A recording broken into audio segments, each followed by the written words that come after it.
कई बार खांसी ऐसी हो जाए किसी को कि खांसते खांसते चेहरा लाल पड़ जाए, वूपिंग कफ, चेहरा एकदम लाल, और खांसी शुरू हो तो रुके ही ना, 2-3 मिनट खांसते रहो।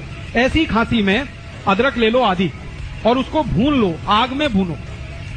आग जलाओ गैस बर्नर पे, उसमें अदरक को चिमटे में पकड़ के भून लो। जब वो भुन गया तो उसको हल्दी में डाल दो, हल्दी पाउडर, पिसा हुआ हल्दी, तो हल्दी उसमें चिपक जाएगी और वो हल्दी चिपका हुआ अदरक जैसे ही मुंह में रखोगे 1 मिनट में खांसी बंद हो जाएगी, 1 ही मिनट।